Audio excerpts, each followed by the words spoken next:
वहां गई लक्ष्मी जी और कमल माल गले में डालकर नारायण भगवान के वाम भाग में जाकर खड़ी हो गई। बोले श्री लक्ष्मी नारायण भगवान की जय।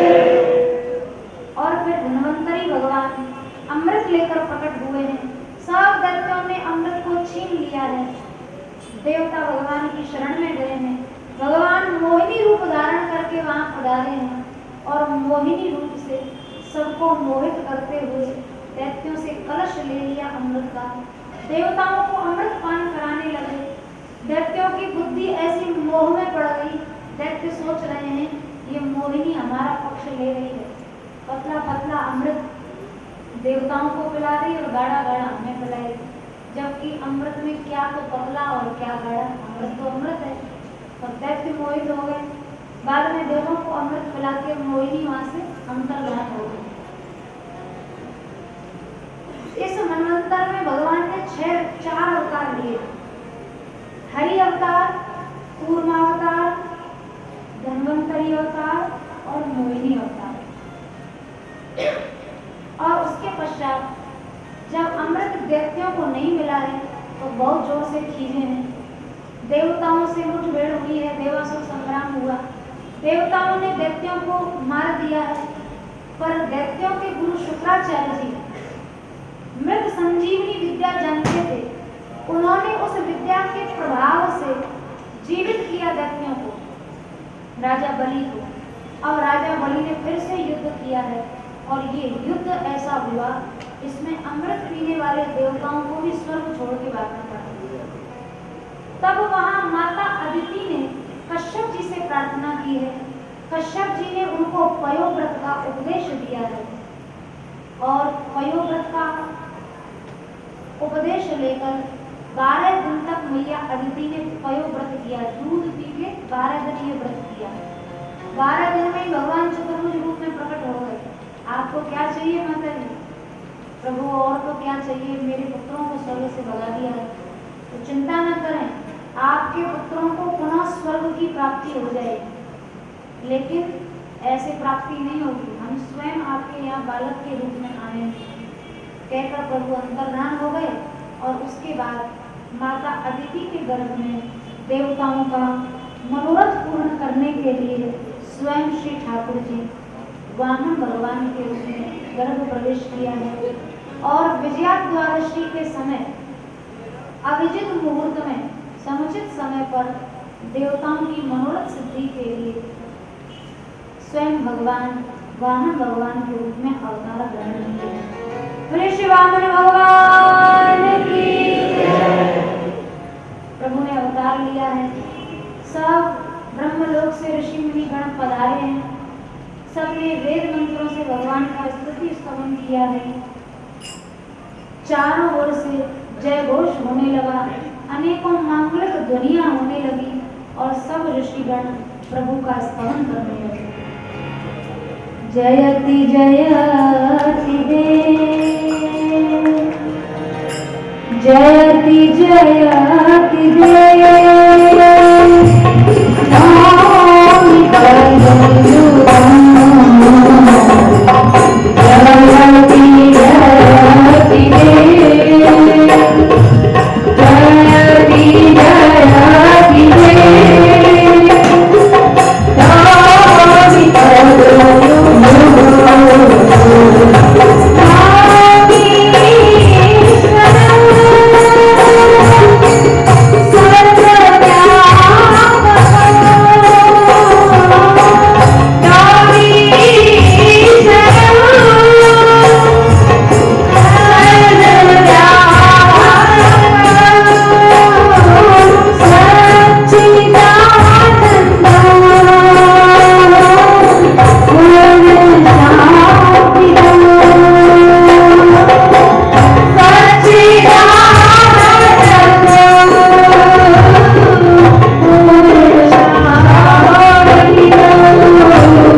वामन भगवान का जातकर्म संस्कार होने के उपरांत स्वयं सूर्य देव बृहस्पति जी और कश्यप जी ने आकर श्री वामन भगवान का यज्ञोपवीत संस्कार संपन्न कराया।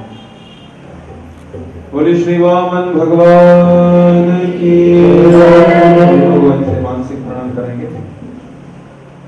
ओम पवित्रो पवित्रो वा सर्वावस्थांगतो वा यस्मरे पुंडरीकाक्षं सभायाभ्यन्तरहंसि ओम पुंडरीकाक्षः पुनादो पुंडरीकाक्षः पुनादो पुंडरीकाक्षः त्रियासंज्ञां गुरुं नो सहस्रशीर्षो गुरुवः सहस्राक्षः सहस्रपाद सहोमिकं सर्वदुष्प्रद्वादतिष्ठद्दशाङ्गुलं पुरुषैर्वेदकं सर्वं यद्भूतं च भाव्यं उदापटुतशेषानो जगन्नेनातिरोहति नमोऽस्तुताय सहस्रमूर्तये सहस्रपादाक्षिश्रोर्वाहवे सहस्रनामने पुरुषाय शाश्वते सहस्रकोटियुगधारणे नमः।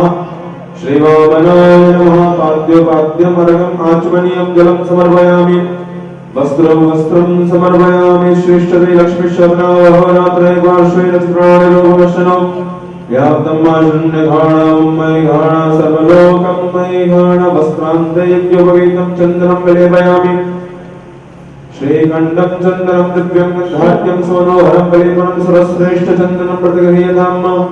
चन्दनान्ते अक्षताञ्जलिपुष्पाणि पुष्पमाल्यं समर्पयामि। माल्यादीनि सुगन्धीनि मालत्यादीनि विप्रभोमयाहतानि पुष्पाणि पूजार्थं प्रतिगृह्यताम्। पुष्पमाल्यान्ते च नैवेद्यं निवेदयामि। मन्दपुष्पाञ्जलिं समर्पयामि। नमो ब्रह्मण्यदेवाय गो ब्राह्मणहिताय च जगद्गदाय कृष्णाय गोविन्दाय नमो नमः। बोले वामन भगवान की विधिवत श्री वामन भगवान का यज्ञोपवीत संस्कार संपन्न हुआ। प्रभु ने ब्रह्मचारी रूप से एक यज्ञ संपन्न किया है और फिर राजा बलि की यज्ञशाला के लिए प्रस्थान किया। राजा बलि की यज्ञशाला में जब श्री वामन भगवान पहुंचे हैं, सबने उठकर विधिवत उनका सत्कार किया है और राजा बलि ने प्रार्थना की है, भगवान आपके पदार्पण से मेरा यज्ञ और वंश दोनों ही धन्य हुए। अब आप ऐसी कुछ कृपा करें, मुझसे कुछ याचना कर लें। आपको जिस वस्तु की इच्छा हो वह आप मांग लें। वामन भगवान ने राजा बलि को कहा, राजन वैसे तो ब्राह्मण का सबसे बड़ा धन संतोष ही होता है, लेकिन फिर भी आपने कहा है तो आपके आग्रह से मैं 3 पग भूमि की याचना करता हूँ। और जब 3 पग भूमि मांगी तो बलि ठाका लगा के हंसने लगे। अरे विप्र बालक, तुम्हारी बुद्धि अभी विकसित नहीं है। 3 पग में क्या होगा? बोले नहीं महाराज, आप तो 3 ही पग दे दें। संकल्प पात्र उठाया तो गुरु शुक्राचार्य जी ने मना कर दिया। अरे मूर्ख, तू जानता नहीं ये विष्णु रूप है, 3 पग में संपूर्ण माप लेंगे, क्या खाएगा और कहाँ रहेगा? राजा बलि ने कहा, गुरुदेव यदि ये भगवान है तो इनसे ज्यादा सत्पात्र मुझे कौन मिलेगा? भागवत जी में लिखा है, युद्ध में प्राण देना आसान है पर सत्पात्र को दान देना कठिन है, क्योंकि सत्पात्र संसार में मिलते ही नहीं। तो अगर ये भगवान है तो इनसे अधिक सत्पात्र और कौन होगा? तो राजा बलि ने संकल्प पात्र उठा लिया और जब संकल्प पात्र उठाया तो गुरु ने उनको शाप दे डाला। गुरु शुक्राचार्य जी ने शापित कर दिया, हमारा शिष्य होकर आज्ञा का उल्लंघन करता है, जा तू श्रीहीन हो जा, तू नरक को भोग। लेकिन शाप मिलने के बाद भी राजा बलि को कष्ट नहीं हुआ।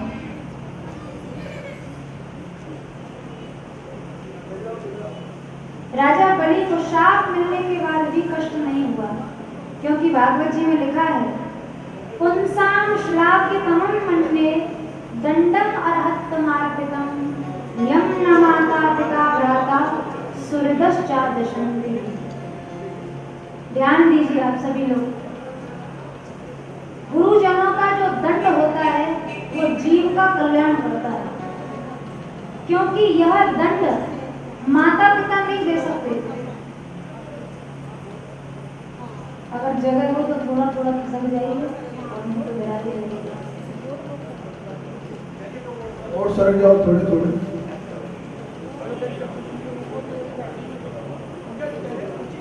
अभी तो बहुत जगह है।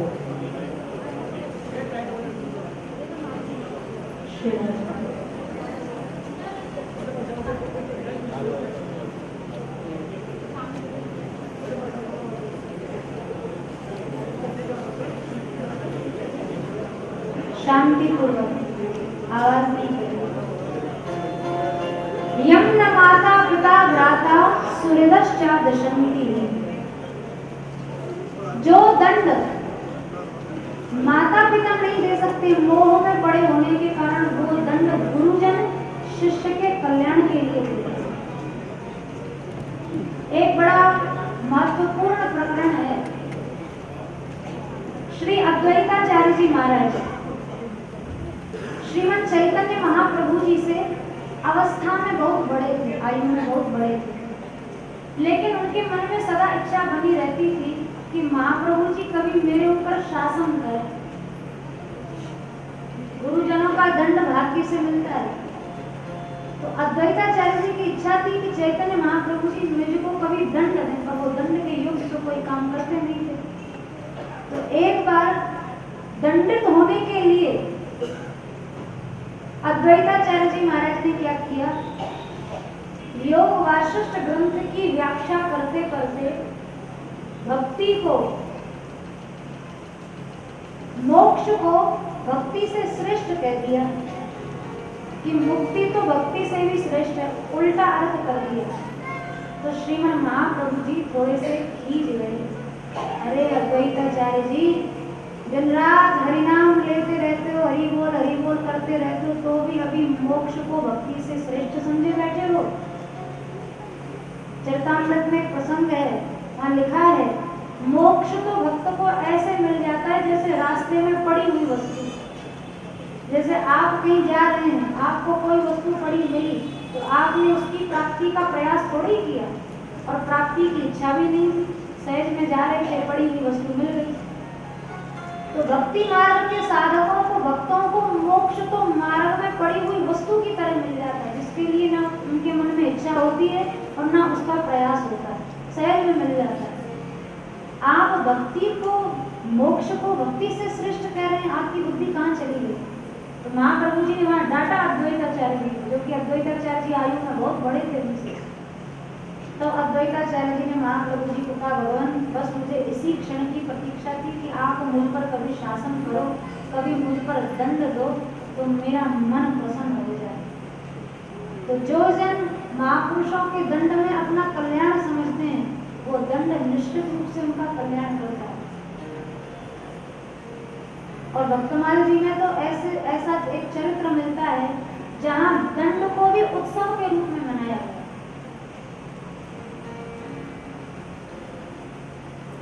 श्रीमद् चैतन्य महाप्रभु जी की परंपरा के वैष्णव श्री कृष्णदास जी महाराज,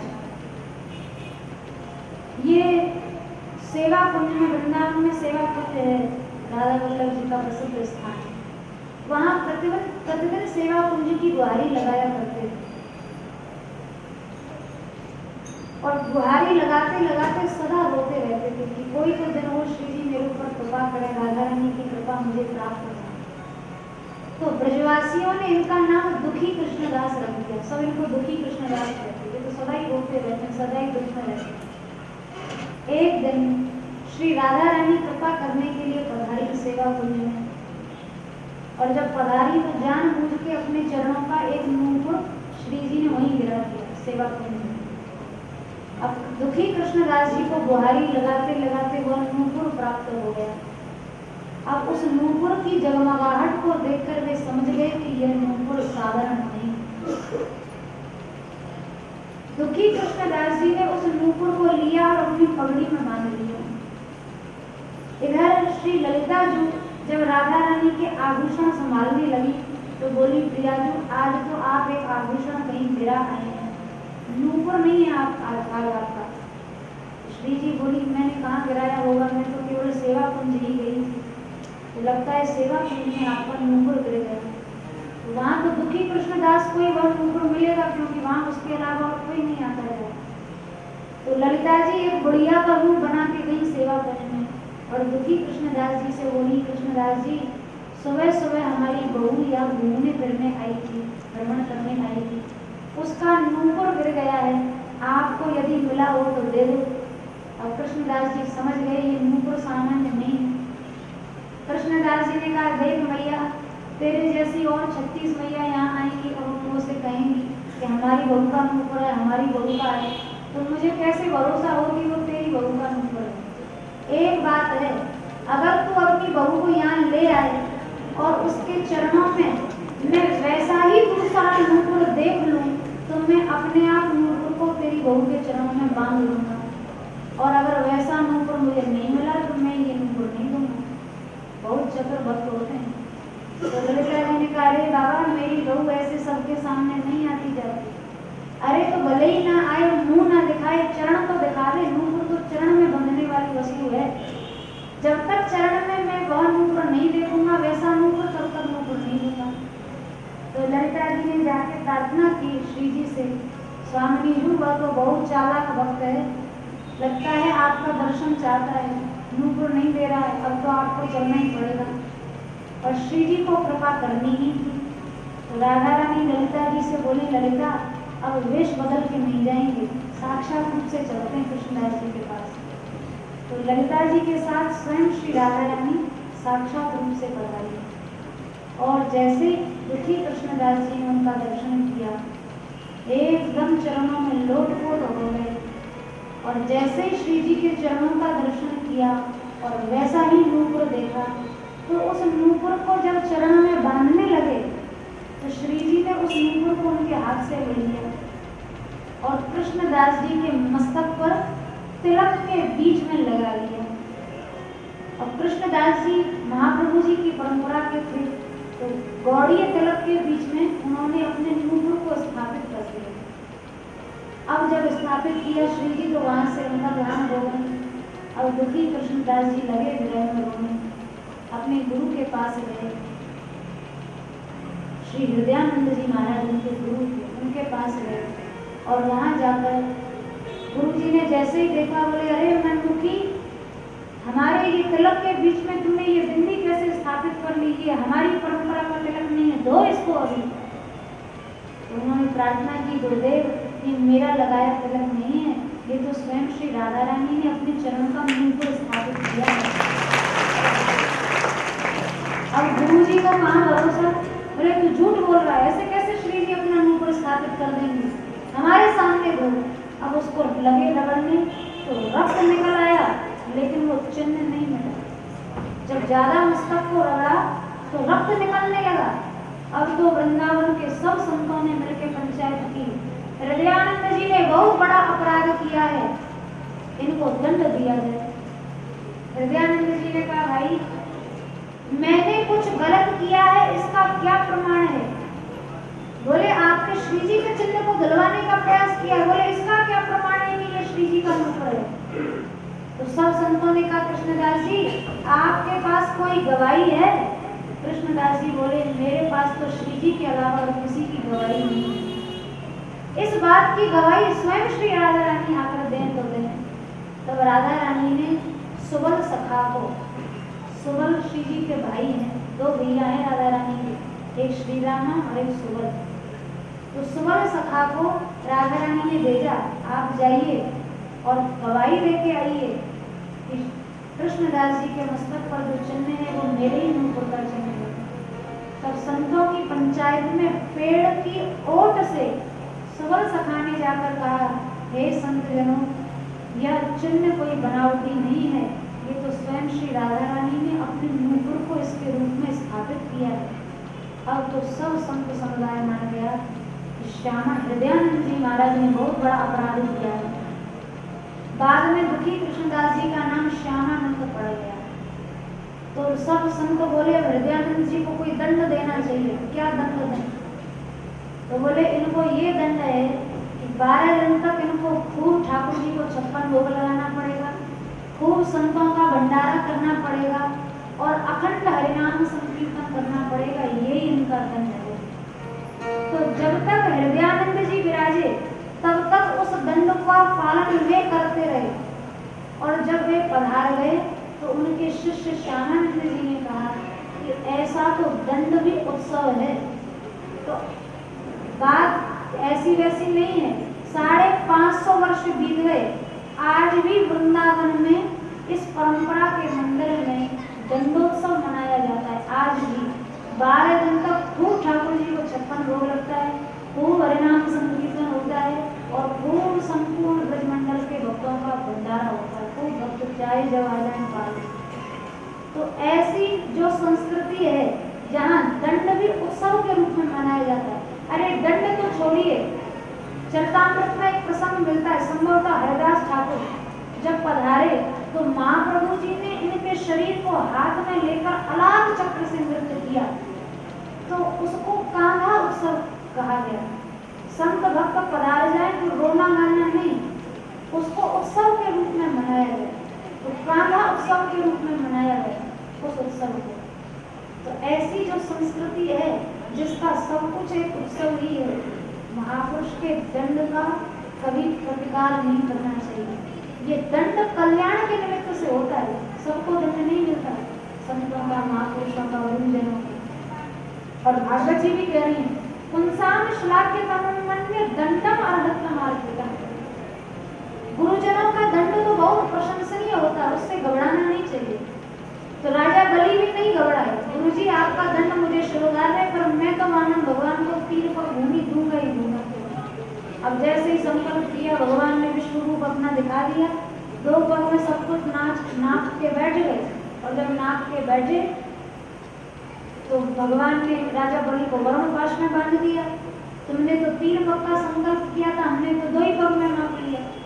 तो राजा बलि ने हाथ जोड़कर कहा, प्रभु अभी तक तो आपने केवल मेरे धन को ही स्वीकार किया है, धन से बड़ा तो धनी होता है, अभी आपने धनी को नहीं नापा है, धनी तो बैठा ही है। अगर आपकी कृपा हो जाए तो मेरे मस्तक पर आप अपने चरण कमल पधरा दें और अपने तीसरे पग का संकल्प भी पूर्ण कर दें। तब भगवान ने राजा बलि को प्रसन्न होकर सुतल लोक का वैभव प्रदान किया है, जिसको लिखा है गोस्वामी तुलसीदास जी महाराज ने, ऐसी हरि करत दास सो प्रीत, निज प्रभुता विसारी जन के बस होत सदा यह रीत। और विश्वंभर श्रीपति त्रिभुवनपति वेद विदित यह लीख, बलि सो कछु न चली प्रभुता बत वैद्य मांगी भीख। उन भगवान की प्रभुता भी राजा बलि के सामने नहीं चली, वहां भी जाकर उनको भीख मांगनी पड़ी, और भीख ही नहीं मांगी। सूरदास जी को कहते हैं, सूरदास प्रभु भक्त वचन हरि, बलि द्वारे दरबान भयो, भगतन हित तुम कहा न कियो। भक्तों के लिए भगवान ने क्या नहीं किया।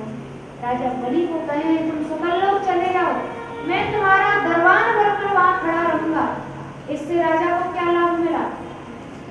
बोले राजा बलि को कितना बड़ा लाभ मिला।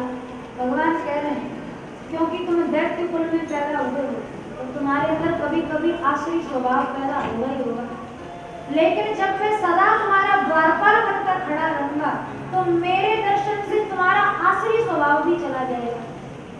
आसुरी वंश में उत्पन्न होने के बाद भी आसुरी स्वभाव तुम्हारा नहीं रहेगा। इतनी बड़ी कृपा राजा बलि को मिल गई।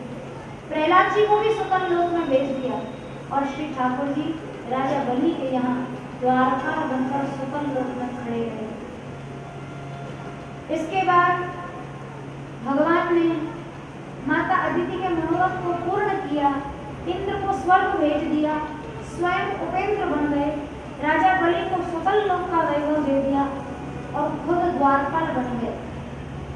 अब यहाँ विचार करें, राजा बलि से भगवान ने कुछ लिया कि दिया? लोग कहेंगे बहुत कुछ तो ले लिया, दिया तो कुछ नहीं। ऐसा नहीं। एक किसान खेत में 1 बोरी बीज डाले तो खेत उसको 100 बोरी पैदा करके देता है। खेत को किसान देता है कि उससे से लेता ही है। वैसे ही देखने पर लगता है भगवान ने त्रिलोकी का राज्य ले लिया, पर देखो राजा बलि को क्या क्या दिया प्रभु ने। सुतल लोक का वैभव दिया जो इंद्र को भी नहीं प्राप्त, और भक्ति के 12 आचार्यों में राजा बलि को स्थान प्रदान किया। द्वादश भागवत आचार्य में से राजा बलि भी आत्मनिवेदन भक्ति के आचार्य हैं, और राजा बलि के द्वारपाल हो गए। इससे ज्यादा क्या बाकी रह गया? देवताओं के भी द्वारपाल नहीं हुए, तो राजा बलि के हो गए। तो लिया कम, दिया ही दिया ज्यादा। भगवान का मत्स्यावतार की कथा भी बड़ी प्रसिद्ध है। परीक्षित जी की जिज्ञासा पर मत्स्यावतार की चर्चा सुखदेव जी महाराज ने की है। हम लोग संक्षेप में इन चरित्रों को सुनेंगे, क्योंकि आज जन्मोत्सव तक हम लोगों को पहुंचना है और कथा का आनंद लेना है। आगे नवम स्कंद की चर्चा सुखदेव जी महाराज ने की है। नवम स्कंद में सूर्यवंशी राजाओं का वर्णन किया है सुखदेव जी ने। सूर्यवंश बहुत पवित्र वंश है, 2 कारणों से। एक तो सूर्यवंश में राम जी हुए, और दूसरा सूर्यवंश में हमारी श्री राधा रानी भी हुई। राम जी और राधा रानी दोनों एक ही वंश के हैं। सूर्यवंश की परंपरा बहुत पवित्र परंपरा है।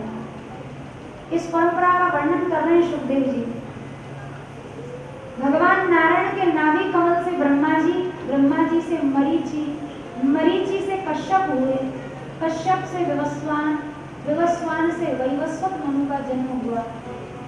इन्हीं से आगे चलकर इक्ष्वाकु राजा हुए, जिनसे इक्ष्वाकु वंश चला, और इक्ष्वाकु वंश में ही आगे चलकर महाराज दीर्घ बाबू हुए, जिन्होंने गौ सेवा के प्रभाव से राजा रघु को प्राप्त किया, और वहां से आगे इक्ष्वाकु वंश का नाम रघुवंश पड़ा।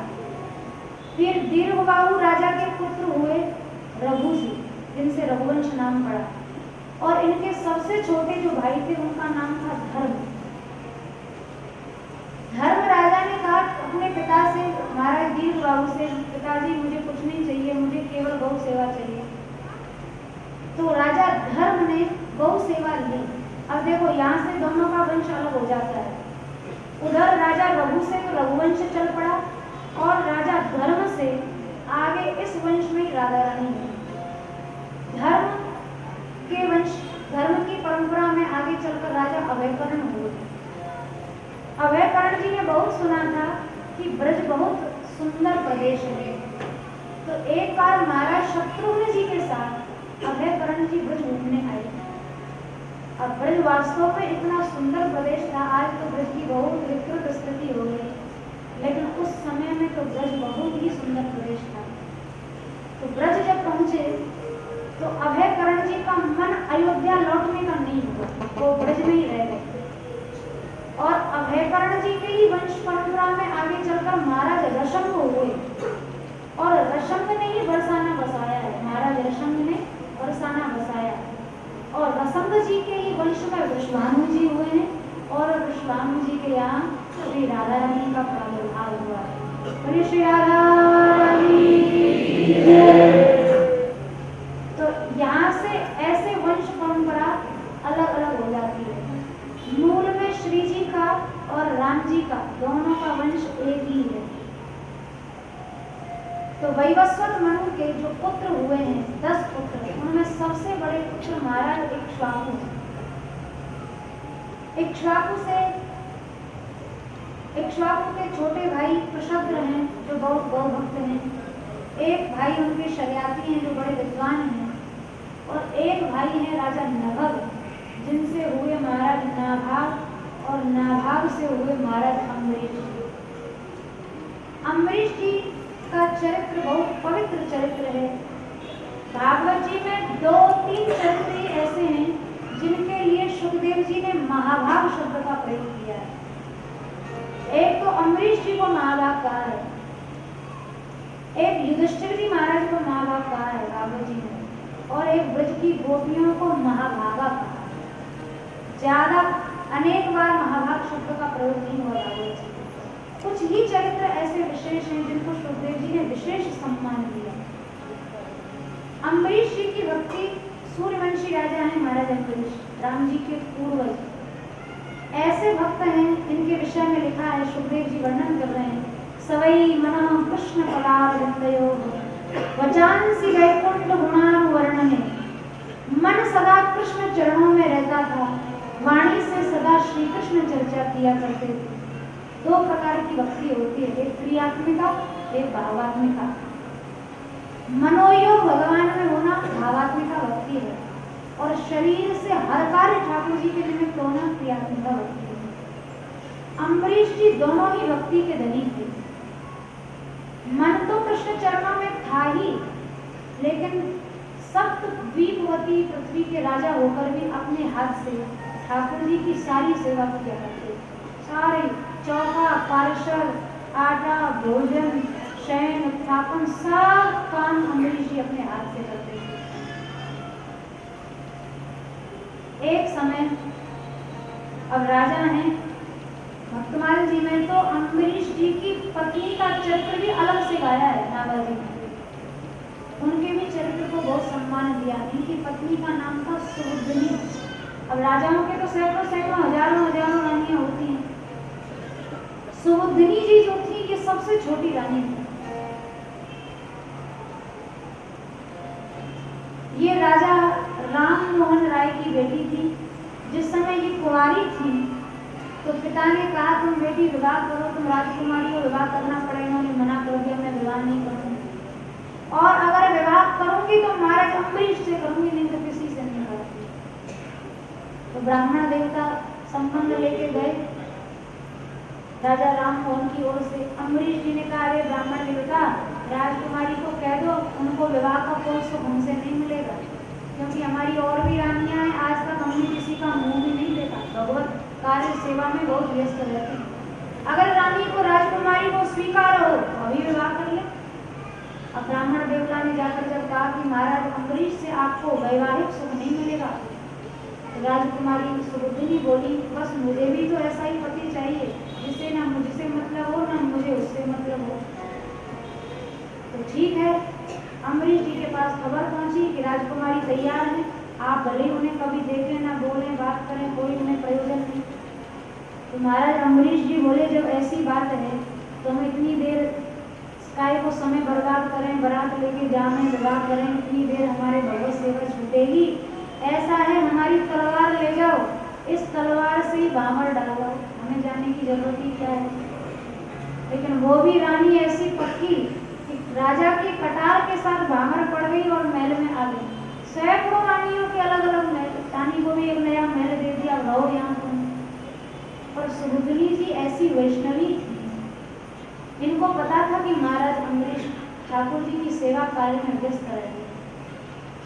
तो जो सेवक हो ना, उसको कहीं ना कहीं से सेवा मिल ही जाती है। तो जब राजा नहाने के लिए चले जाते तो पीछे से सुबुद्धनी जी आती और सारे घर का सब सेवा कार्य, बर्तन धोना, झाड़ू बुहारू करना, सब कार्य वे स्वयं कर देती थी।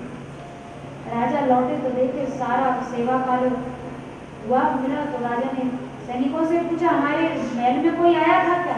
बोले, महाराज बाहर से तो कोई नहीं आया, भीतर ही किसी ने गड़बड़ कर दिया हो तो कह नहीं सकते।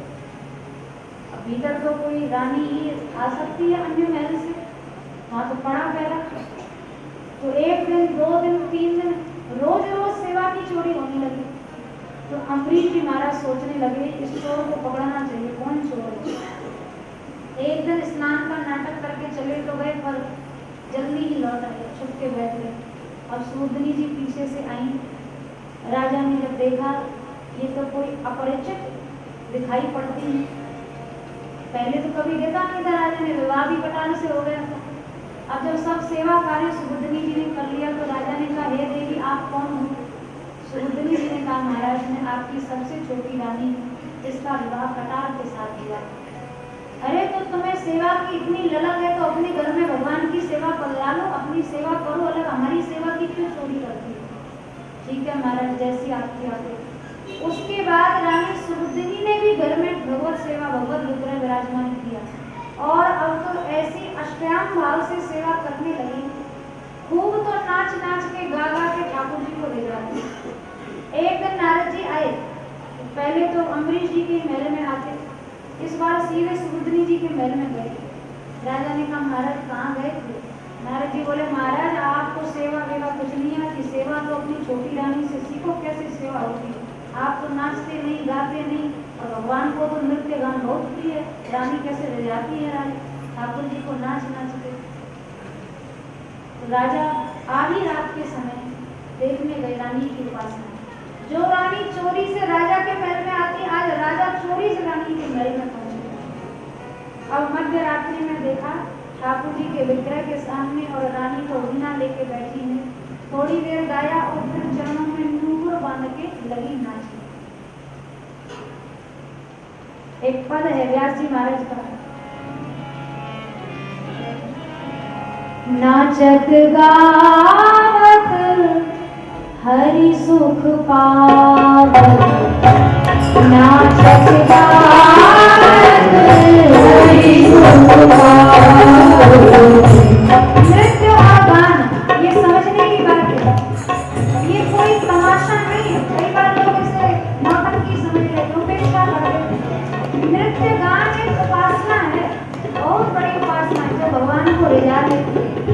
मीरा जी के कितने पदों में आप देखिए, श्री गिरधर आगे नाचूंगी, अब घुंघरू बांध मीरा नाची है। कितने पद जिसमें मीरा जी ने नृत्य ही नृत्य को गाया। एक पद में कहती हैं, जहाँ जहाँ पाँव धरू धरती पे, मैं कहाँ कहाँ ही नाचियो करूँ, मैं तो कृष्ण कन्हैया गायो करूँ।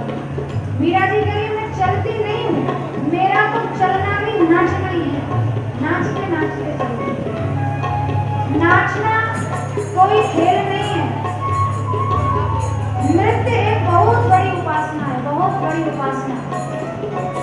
आप कभी आइए हमारे यहाँ श्री मान मंदिर, हमारे पूज्य महाराज जी के सानिध्य में 6:30 बजे से 7:30 बजे तक संध्या को नृत्य की उपासना होती है। सैकड़ों लोग, सैकड़ों साधु, सैकड़ों साधुनियां, छोटे छोटे बालक बालिकाएं ऐसा नृत्य करते हैं 1.5 घंटे तक। यहाँ बहुत से वैष्णव बैठे जिन्होंने वो उपासना का दर्शन किया है। और हमारे पूज्य बाबा महाराज स्वयं यद्यपि 80 वर्ष की अवस्था उनकी हो गई, चलने में भी असमर्थ है, लेकिन उनका नियम है जब से वे आए हैं रोजाना प्रातः काल चरणों में नूपुर बांध के 2 मिनट ठाकुर जी के आगे खड़े होंगे और जरूर खड़े होंगे। नृत्य उपासना है, नृत्य कोई कला नहीं है। ठाकुर जी को रिझाने का, ठाकुर जी को प्रसन्न करने की एक साधना है। नाचत गावत हरि सुख पावत, नाचत गावत हरि सुख पावत।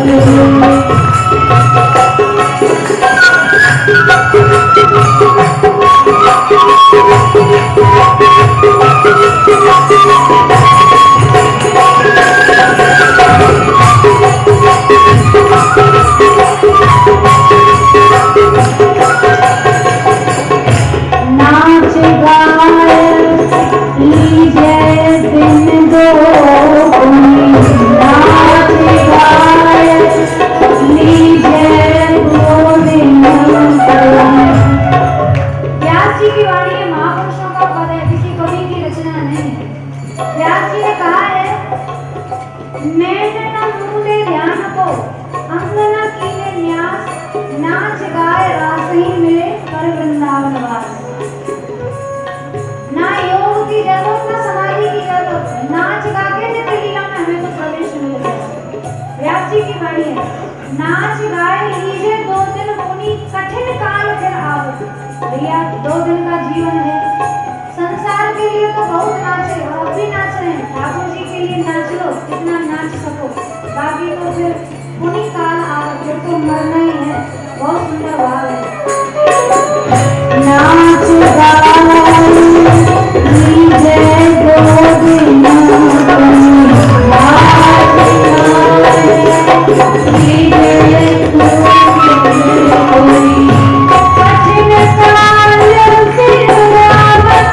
काल फिर आवत। नाचत गावत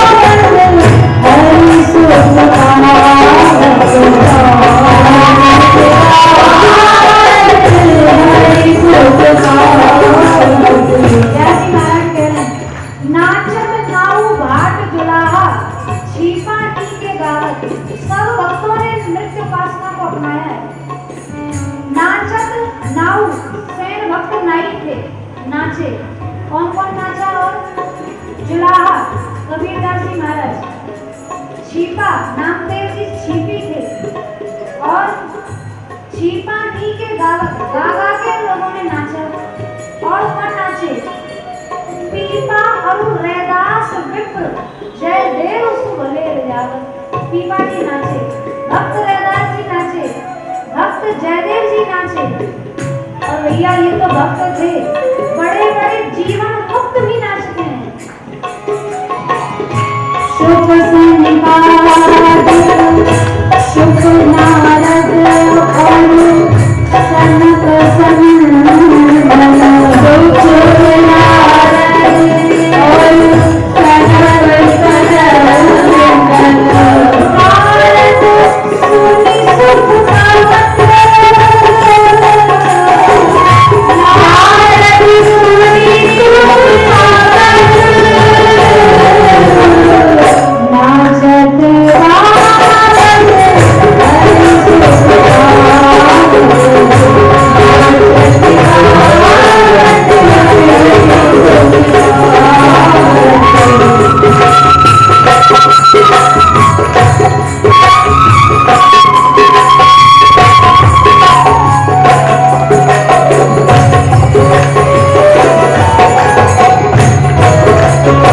नाचत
ठाकुर जी को ले जाने के लिए मीरा जी ने इसलिए कहा नाच नाच प्रिय रसिक रे जाऊं प्रेमी जन को जाचूं।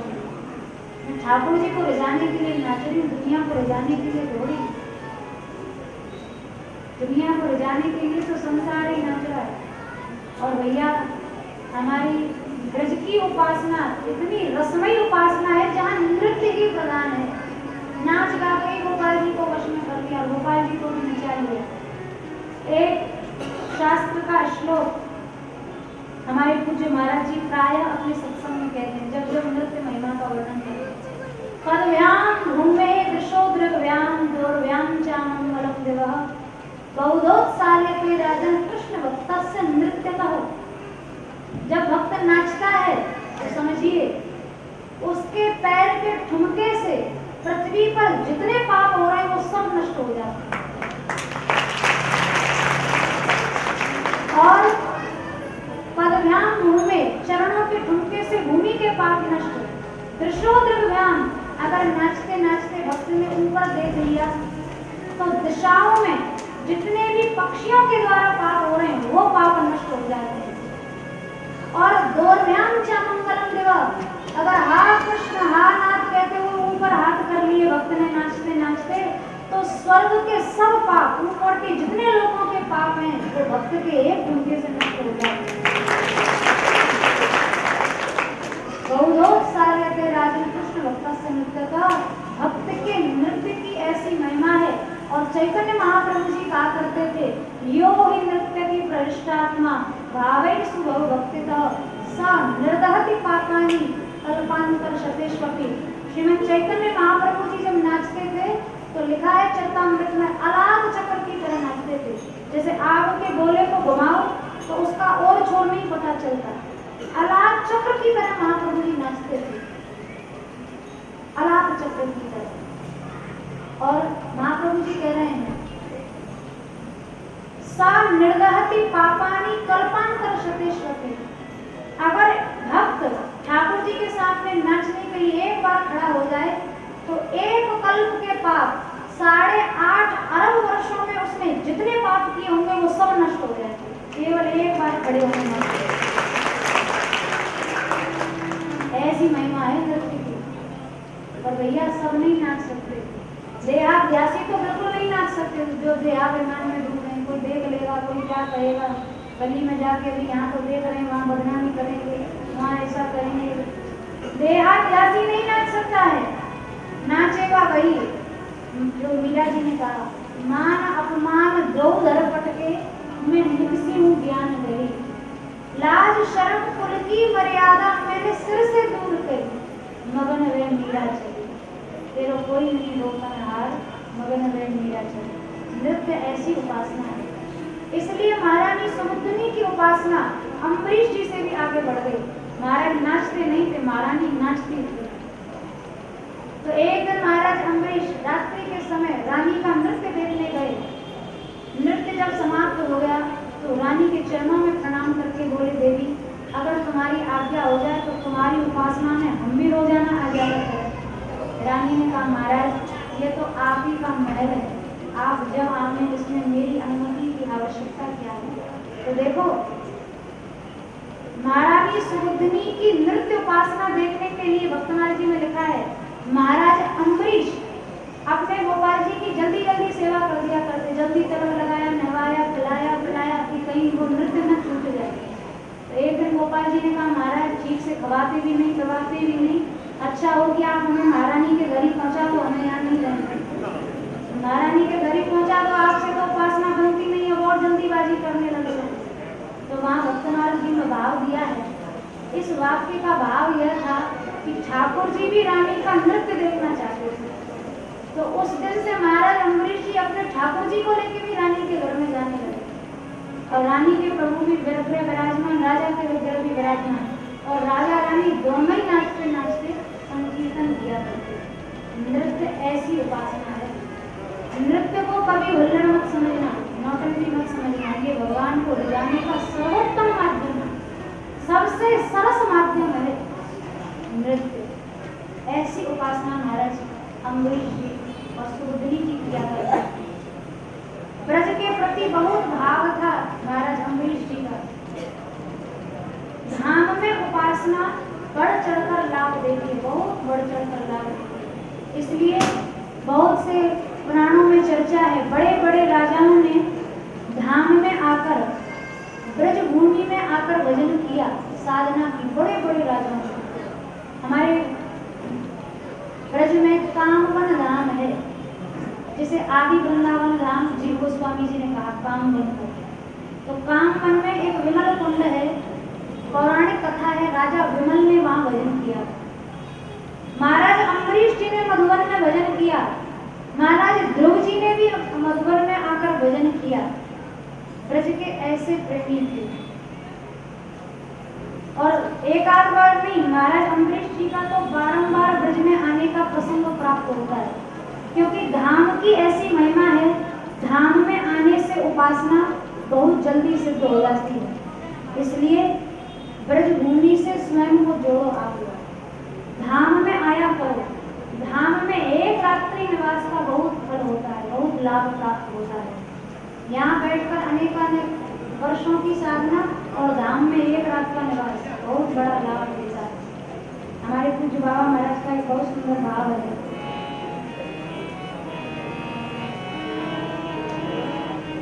झोपड़ी ब्रज में बना ली जाएगी, झोपड़ी ब्रज में बना ली जाएगी, ब्रज की रंग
84 कोस ब्रजमंडल की जब परिक्रमा होती है तो ये सब स्थल पड़ते हैं जहाँ अनेक अनेक राजाओं ने भजन किया, ऋषियों ने भजन किया।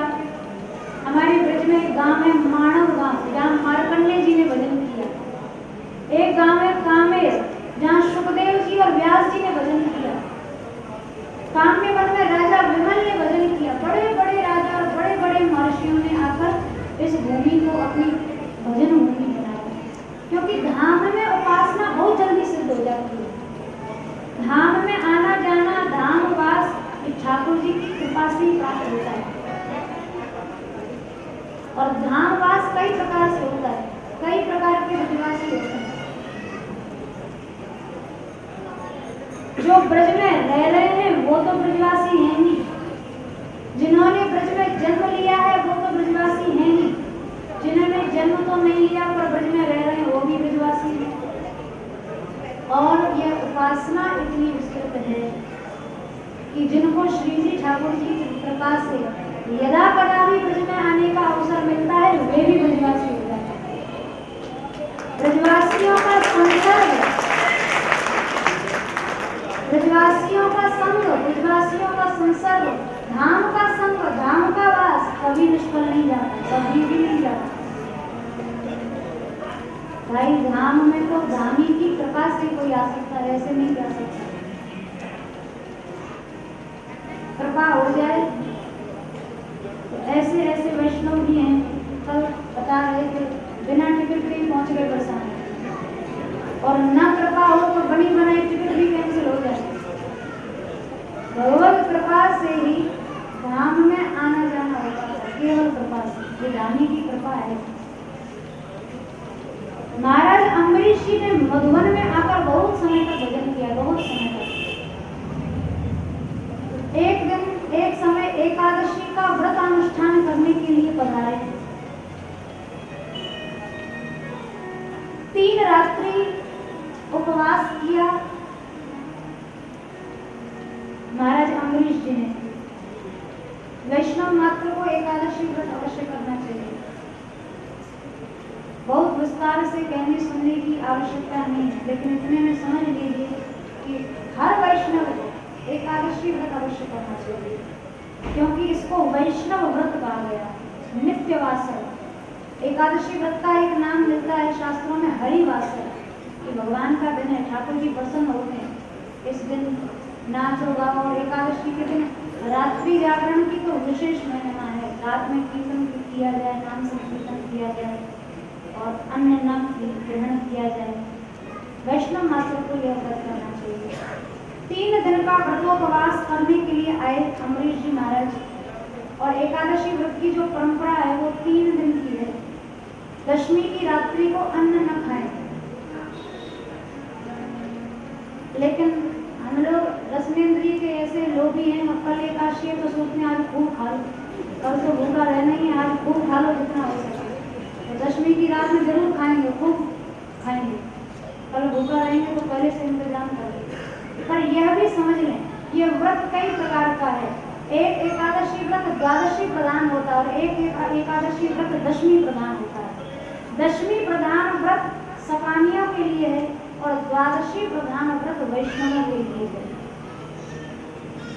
मुख्य रूप से एकादशी के दिन अन्न का ग्रहण नहीं करना चाहिए। यहाँ तक कि शास्त्रों में तो लिखा है अन्न का स्पर्श भी दोष रूप होता है, स्पर्श भी ना करें। महाराज अम्बरीश जी ने एकादशी द्वादशी प्रधान एकादशी व्रत किया है। दुर्वासा जी महाराज अम्बरीश जी की भक्ति की परीक्षा लेने के लिए पहुंचे हैं। प्रार्थना की महाराज ने, आप कृपा करके भोजन कर लें, पर दुर्वासा जी को परीक्षा लेने आए थे। यमुना जी में नहाने चले गए। इधर द्वादशी की तिथि निकली जा रही थी। महाराज अम्बरीश जी ने वैष्णव भक्तों की आज्ञा से ठाकुर जी के चरणामृत से व्रत का पारण कर दिया। व्रत का पारण तो करना चाहिए, लेकिन कई बार पारण का मुहूर्त नहीं पता होता, किस मुहूर्त में करें, क्या करें। तो द्वादशी की तिथि में ठाकुर जी का सबसे पहले चरणामृत पी लो, चरणामृत पी लो, तो वो अपने आप समूहूत पारण हो जाता है। फिर कुछ भी देखने और पूछने की जरूरत नहीं रहती। ठाकुर जी के चरणामृत से इस व्रत का पारण कर लेना चाहिए। अम्बरीश जी महाराज ने पारण किया प्रभु के चरणों तक से। तब तक दुर्वासा ऋषि पहुंच गए, बहुत क्रोधित थे। जटा उखाड़ी, पृथ्वी पर पटकी, प्रत्या राक्षसी को प्रकट किया। राक्षसी दौड़ी उनको खाने के लिए अम्बरीश जी महाराज को। लेकिन वहां सुदर्शन चक्र ठाकुर जी ने नियुक्त कर रखा था भक्तराज की रक्षा के लिए। चक्राग्नि से राक्षसी समाप्त हो गई। चक्र ने दुर्वासा जी का पीछा किया। अब दुर्वासा जी आगे आगे और चक्र पीछे पीछे। ब्रह्मलोक गए, कैलाश गए, कहीं भी रक्षा नहीं दिखाई पड़ी। तब अंत में दुर्वासा जी महाराज को श्री ठाकुर जी की चरण शरण लेनी पड़ी। भगवान ने भी, यहाँ भक्तमाल जी में लिखा है, बहुत सुंदर वाक्य है, पहुंचे वैकुंठ जाए, कयो दुख अकुलाए, हाय हाय राखो प्रभु खड़ो तन जाए। दुर्वासा जी चरणों में गिर गए, महाराज रक्षा करो, बहुत पीड़ा हो रही है, बहुत जलन हो रही है। तो भगवान ने कहा, दुर्वासा जी मैं रक्षा तो कर देता आपकी, पर मैं तो हूँ अधीन, 3 गुण को न माने मेरे, भक्त वात्सल्य गुण सभी को तारे। दुर्वासा जी ने कहा, प्रभु आपके 3 नाम बहुत प्रसिद्ध हैं। आप ब्राह्मण्य देव हैं, आप शरणागत वत्सल हैं और आप आरती नाशक हैं। ब्राह्मणों को बहुत आप सम्मान देते हैं, शरणागत का कभी परित्याग नहीं करते और संकट में आए हुए भक्तों को छुड़ाते हैं। आज तीनों स्थितियां मेरे साथ हैं। मैं ब्राह्मण भी हूँ, मैं शरणागत भी हूँ और मैं संकट में भी हूँ। पर भक्तमाल जी ने लिखा है, भगवान ने कह दिया ये तीनों गुण बाद में, पहले मेरा गुण है भक्त वात्सल्य। मैं पहले भक्तों को देखता हूँ, बाद में शरणागत और आरती नाशक और ब्राह्मण को देखता हूँ। मैं तो हूँ अधीन, मैं तो भक्तों के अधीन हूँ। मैं कैसे आपके ऊपर दया कर सकता हूँ? जिन भक्तों ने मेरे लिए सर्वत्र त्याग कर दिया, मैं उनको कैसे विश्वासघात उनके साथ कर सकता हूँ? दुर्वासा जी ने कहा, तो प्रभु आप मेरी रक्षा नहीं कर सकते तो रक्षा का उपाय बताएं। बोले, रक्षा का उपाय यही है, जिस भक्त का अपराध किया है उसी की शरण में चले जाओ। 1 साल तक दुर्वासा जी भाग्य रक्षा नहीं, भगवान भी नहीं कर पाए। भक्तापराधी की रक्षा भगवान भी नहीं कर पाएंगे। आखिर में अम्बरीश जी की शरण में आना पड़ा दुर्वासा जी महाराज को। और दुर्वासा जी जब शरण में आए हैं, अम्बरीश जी की प्रार्थना से सुदर्शन चक्र शांत हो गया। लेकिन ऐसा लिखा है कि अम्बरीश जी महाराज से बदला लेने के लिए दुर्वासा जी ने एक बार फिर तप किया और भगवान से कहा, भगवान इनकी कभी मुक्ति नहीं होनी चाहिए। भगवान बोले, ये तो मेरे नित्य मुक्त भक्त हैं, इनकी क्या नहीं मुक्ति होगी? तो ठीक है, अगर मुक्त हैं तो ये 10,000 बार जन्म लेगा। बोले, बिल्कुल नहीं लेंगे।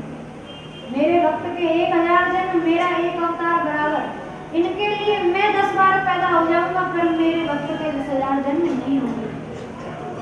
तो एक कल्पना में भगवान ने अम्बरीश जी के लिए दशावतार लिया। क्यों? क्योंकि भगवान स्वयं कहे हैं, वृत्यापराधे सर्वत्र स्वामिनो दंड इष्यते। भक्त अगर सेवक कोई अपराध कर दे तो उसका कलंक स्वामी के ऊपर आता है। नौकर कुछ गलत कर दे तो मालिक पे कलंक आता है। अगर मेरे वैष्णव का कोई अपराध करेगा, मान लो मेरे भक्त से अपराध भी हो जाएगा, तो वो अपराध को नहीं भोगेगा, उसकी जगह मैं दंड भोग लूंगा, वो नहीं भोगेगा। इतना करुणामय, इतनी दया कृपा अनुग्रह का जिनका स्वभाव है और भक्तों के प्रति जिनका इतना विशेष पक्षपात है, वो भक्त वत्सल भगवान है। उनकी भक्त वात्सल्यता को देखकर समझ गए दुर्वासा जी महाराज। इसलिए लिखा है, महापुरुषों की वाणी है, हरि भक्तन सो गर्व न करेगो, भक्तों से कभी गर्व न करें। क्योंकि एक पद में तो कहते हैं, गर्व न कीजे बावरे हरि गर्व प्रहारी, गर्वई से रावण गया काया दुख भारी, जरन खुदी रघुनाथ के मद नाही सुहाती, जाके ये अभिमान है ताकि तोड़त छाती। जिसके हृदय में मद है, भगवान छाती तोड़ देंगे। अगर भक्त का अपराध किया, मद में अंधे होकर लोग भक्तों का अपराध कर देते हैं, वैष्णवों की अवमानना कर देते हैं। लेकिन ध्यान रहे, दंड देने वाले भगवान बैठे हैं, सावधान रहें भक्तापराध से। भक्तापराधी को भगवान भी नहीं क्षमा करते। अम्बरीश जी के चरित्र से भक्त महिमा का बड़ा सुंदर प्रकाशन सुखदेव जी महाराज ने किया है। आगे इक्ष्वाकु वंश का वर्णन किया है, जिस वंश में परम पराक्रमी परम तपस्वी राजा भगीरथ जी हुए हैं, जिन भगीरथ जी ने गंगावतरण कराया, मृत्यु लोक पर गंगा जी का अवतरण कराया। भगीरथ जी की तपस्या से ही गंगा जी मृत्यु लोक में आई। लेकिन यहाँ लिखा है, गंगा जी को जब तप किया लाने के लिए गंगा मैया ने कहा कि मैं जब मृत्यु लोक में जाऊंगी तो सब पापी मुझमें अपने अपने पाप छोड़ देंगे, मैं पाप कहाँ ढूंढूंगी। तो भगीरथ जी महाराज ने वहाँ कहा है, साधो न्यासिनः शांता ब्रह्मनिष्ठा लोक पावना। जब शांत समदर्शी भक्त गंगा जी में स्नान करेंगे तो करोड़ों करोड़ों गंगा के अवों को पापों को भी वे हरण करते हैं। भक्तों में सामर्थ्य है जो तीर्थों को भी तीर्थ बनाते हैं। तीर्थों को पवित्रता भक्तों के समागम से ही प्राप्त होती है। अगर भक्त न जाए तो तीर्थों में पवित्र करने की क्षमता समाप्त हो जाए।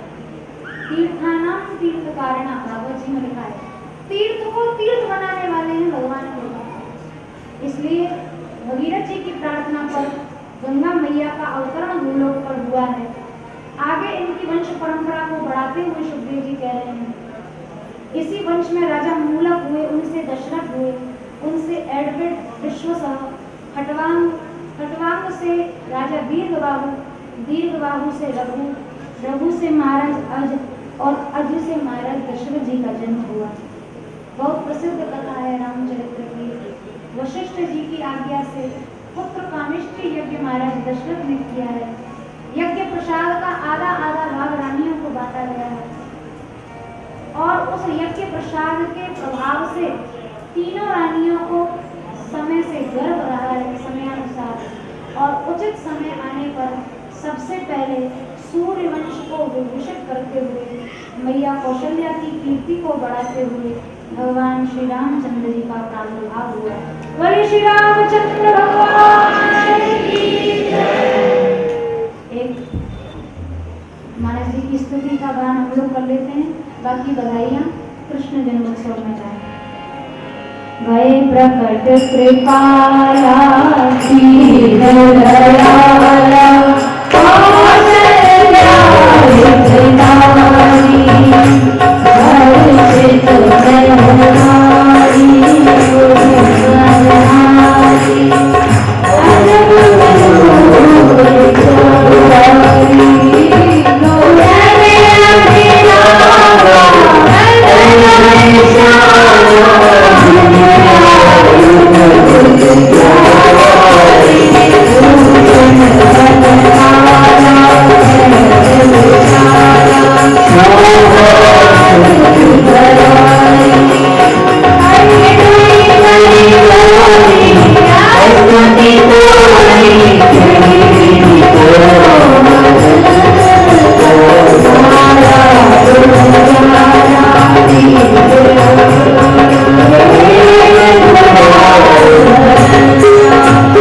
Yeah.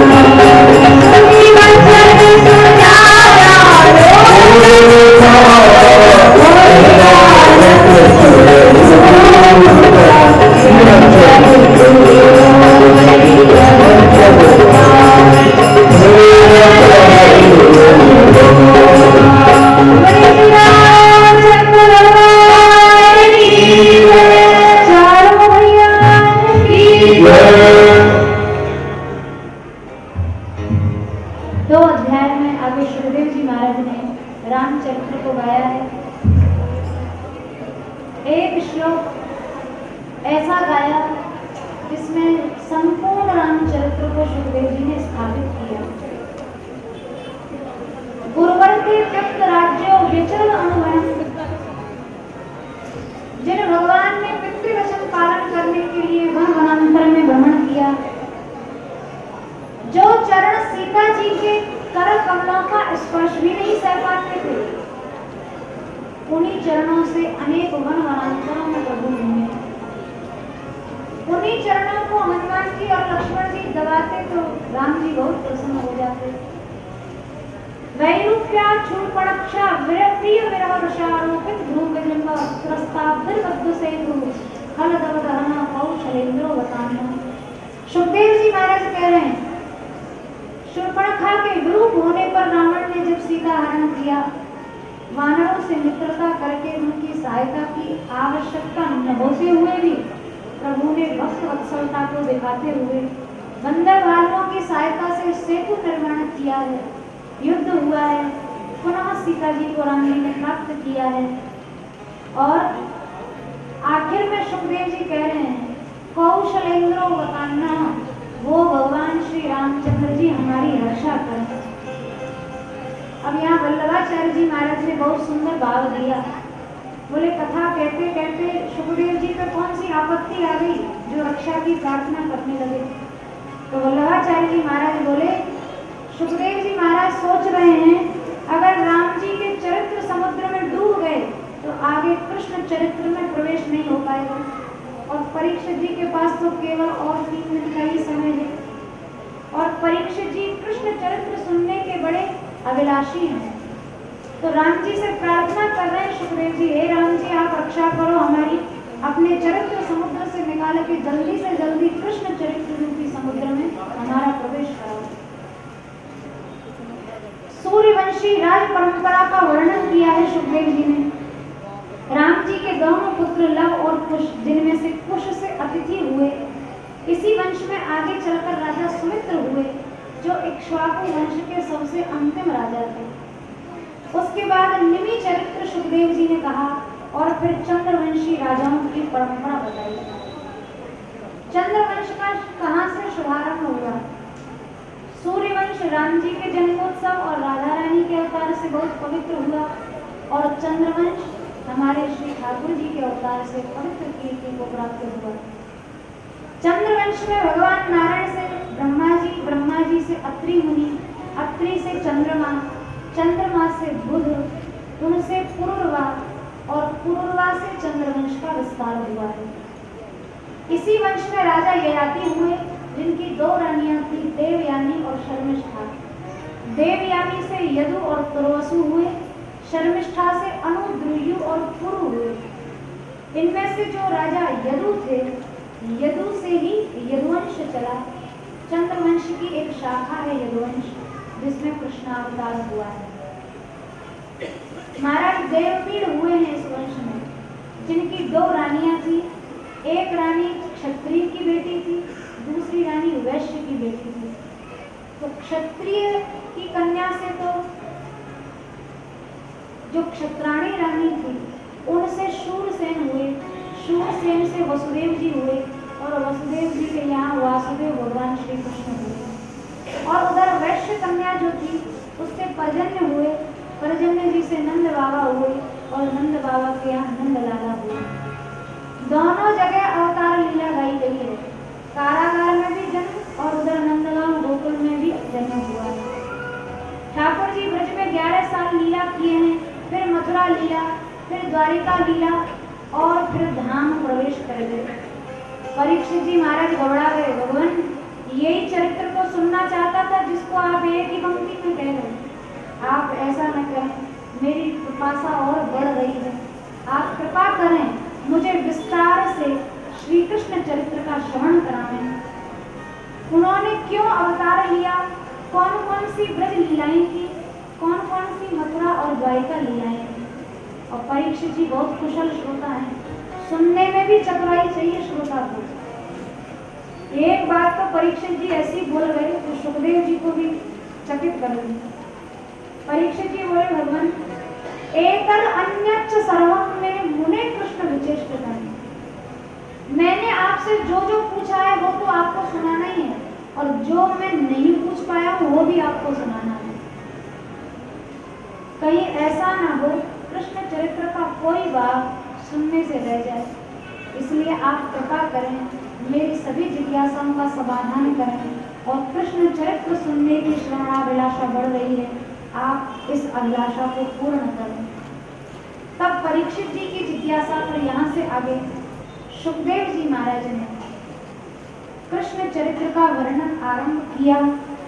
ये चरित्र ऐसा है, विषयी साधक सिद्ध सयाने, जो जीवन मुक्तों को भी सुनना चाहिए, विषयों को भी सुनना चाहिए, और मोक्ष की इच्छा रखने वाले मुमुक्षु जनों को भी सुनना चाहिए।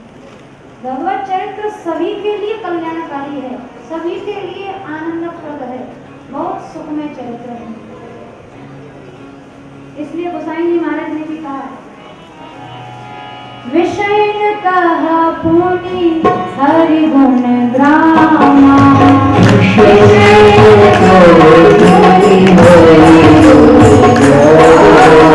श्रवण सुखद आयु मन अभिरामा,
आप सबसे प्रार्थना है, मानव जीवन पाकर भगवत चरित्र कथा कीर्तन से प्रेम नहीं हुआ तो जीवन आत्महत्या की तरह आपने नष्ट कर दिया।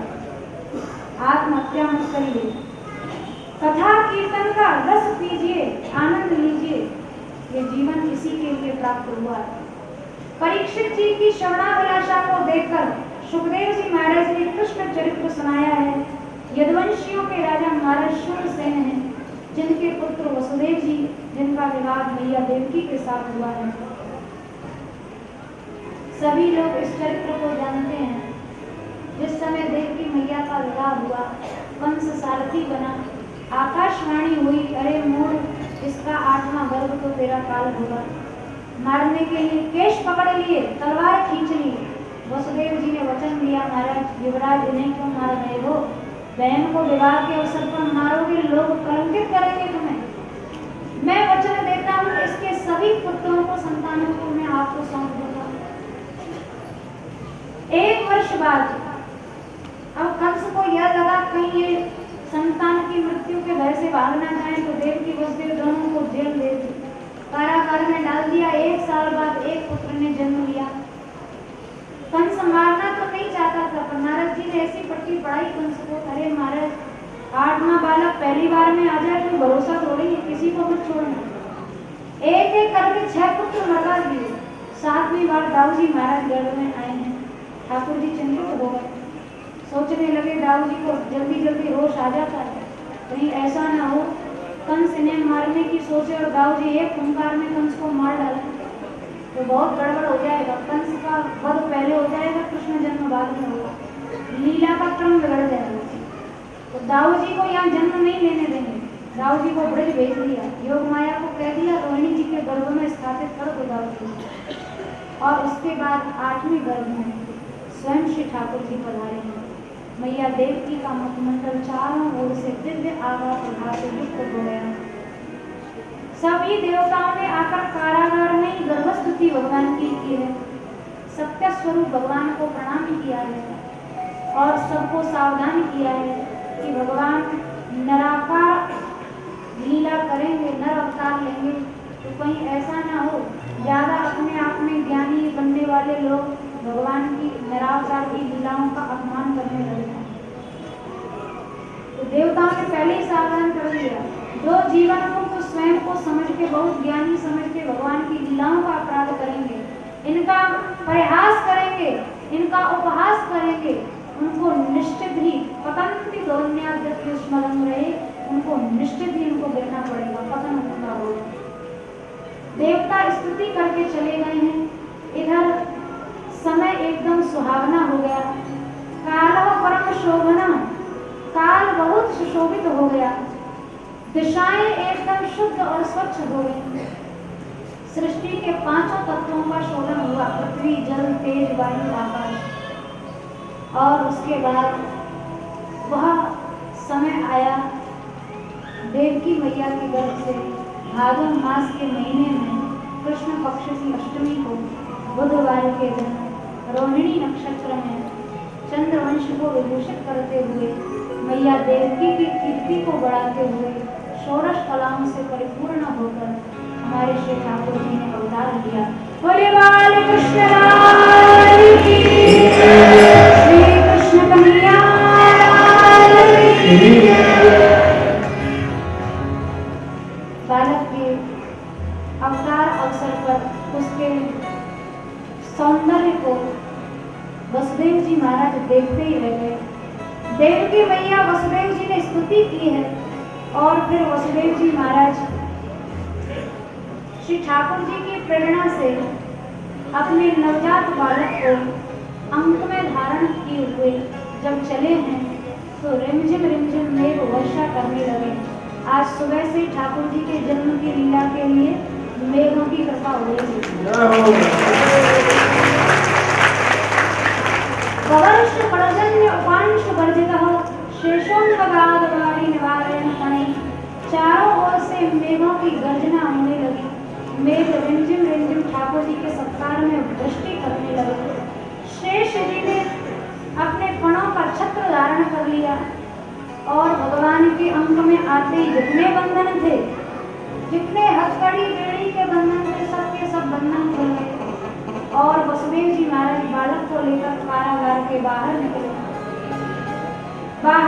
के यमुना जी के उस भीषण प्रवाह को देखकर मन तो घबरा रहा था, लेकिन वसुदेव जी महाराज बालक की रक्षा की प्रार्थना करते हुए यमुना जी के जल को पार करते हुए जब निकले हैं, तो यमुना जी का जल कहीं तो कमर तक, कहीं गर्दन तक, कहीं छाती तक। यमुना जी ने अपने भिन्न भिन्न स्वरूपों को दिखाया कि लाल जी को मेरे जिस स्वरूप में लीला करना अच्छा लगे वो लीला करिए। कहीं कमर तक, कहीं छाती तक, कहीं घुटनों तक, कहीं चरणों तक, भिन्न भिन्न स्वरूपों को दिखाया। और श्री वसुदेव जी महाराज सहर्ष बालक को अंक में पौधाए हुए और मन ही मन बालक की रक्षा की प्रार्थना करते हुए यमुना जी को सहज रूप में पार कर दिए। यमुना जी ने बालकृष्ण लाल के चरणों का स्पर्श किया। आज यमुना जी को इतना हर्ष हो रहा है। बोले कृष्ण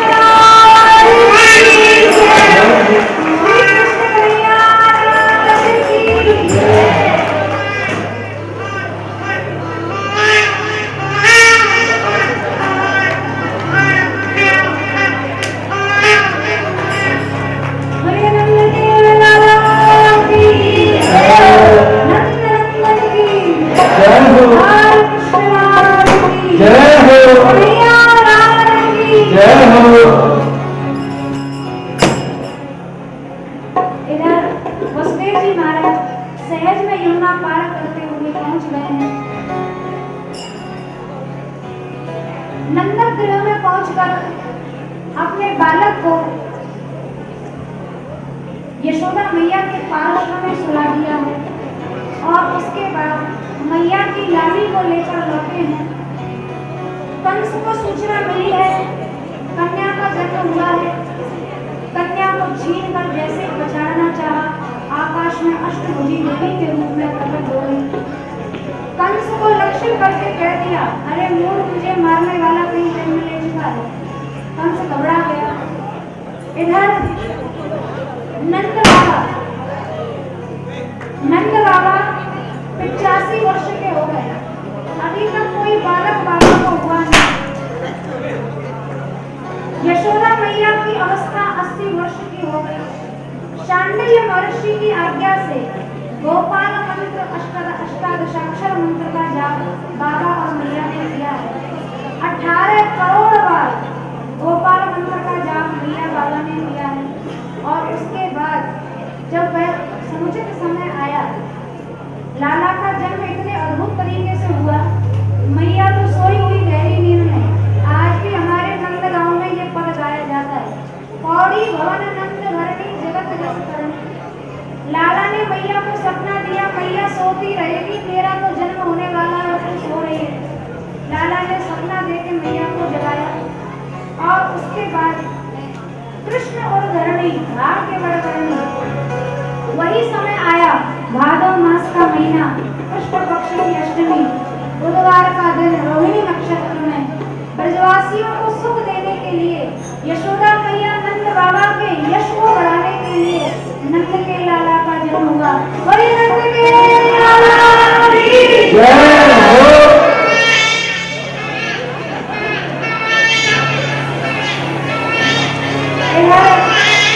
लाला ने जन्म लिया है, मैया ने आदेश दिया है, सुनंदा जी को जाओ नंद बाबा को लाला के जन्म की सूचना दो। बाबा खिरक में बैठे बैठे माला जप रहे हैं।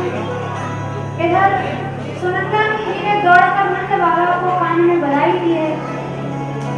देखो सुनिए आप सभी लोग जो व्यवस्थापक हैं, अभी बधाई शुरू होगी। बधाई के बाद में जब नंद के आनंद भयो जय कन्हैया लाल कृष्ण व्यास जी बोलेंगे तब ये लुटाया जाएगा और सभी श्रोताओं को, भक्तों को प्रसाद मिलना चाहिए। तो ये सब ले लेके एक एक कोई चारों कोनों में खड़े हो जाओ, चारों तरफ, कोई बीच में, सब करो। एक जगह से मत फेंकना, नहीं तो सब एक ही जगह गिरेगा। ये श्री राधे। इधर सुनंदा जी ने नंद बाबा को सूचित किया है, बाबा बहुत बहुत बधाई हो, आपके यहाँ लाला ने जन्म लिया है, बधाई हो। इधर समस्त गोपी ग्वाल जैसे जैसे जिसको पता चला है नंद भवन में लाला को बधाई देने के लिए दौड़ रहे हैं। नंद बाबा ने वाच स्वस्थ जाप कर्मात्म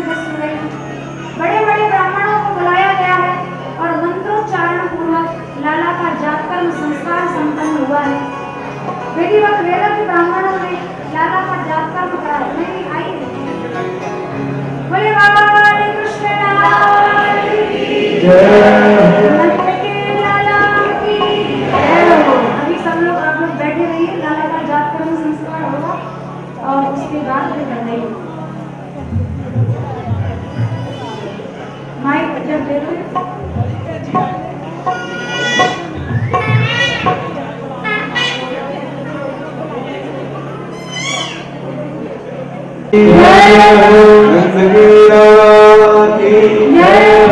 ओम स्वस्ति वायुर्यो वृषभाः स्वस्ति नः पूर्वा विश्ववेदाः स्वस्ति नस्त्वार्क्षो वरिष्ठदेविः स्वस्ति नो बृहस्पतिर्दधातु प्रकटश्रावरुतः कृष्णिवादरः शुभं जामानो विदधे कुतुमयः अग्निजुपामनवः सूरचक्षुषो विश्वेनो देवावसागमन्यः भद्रं कर्णेभिः शृणुयाम देवा भद्रं पश्येमाक्षुर्वृत्राः स्थलेरङ्गैस्तुष्टवागुं सत्तनुग्रहसे महिदेवहितं जलायुः शतमन्नशतो हन्ति देवा यत्रावशकराजलसन्दरो नाम्ना पुत्रासो यत्रपतरो भवन्ति मानो पधारीरिहता जुर्वन्तोः अतिथिर्देवगरितिरन्तरिक्षत्रमाता सपिता सपुतः विश्वे देवादितिः पञ्चजनादित्रजातवतिर्ब्रह्माद्योः शान्तिरन्तरिक्षपं शान्तिः पृथिवी शान्तिरापः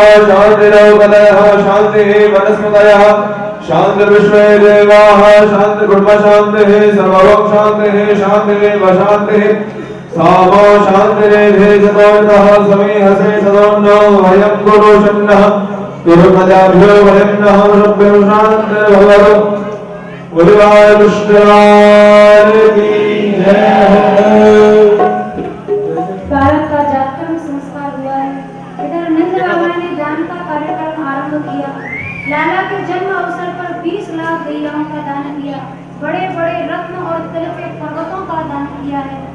इधर वर्षों पुराने खजाने भंडार वगैरह बाबा ने खोल दिए हैं और ब्रजवासियों को कह दिया जो जहाँ लूट सके वहाँ लूट ले। चारों ओर ब्रजवासी बधाई ले रहे हैं, दे रहे हैं। गोपी द्वार गैया बछड़ा सबको सजा लगाकर नंद भवन में लाया गया है और सबके सब बधाई देने आ रहे हैं। सबने लाला को पालने में झूमते हुए बालकृष्ण लाल का दर्शन किया और सब गोपियां द्वारा लाला की जन्म बधाई के अवसर पर नाचने लगे। बोले बालकृष्ण लाल की जय, बोले नंद के लाला की जय। झूले पालने नंद नंदा भयो नंद के आनंदा, झूले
से पधारे और सबका भाग लें और बस यथास्थान या तो बैठ रहिए या खड़े रहिए। आरती करते हुए क्या आरती करिए आरती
महाराज की जय।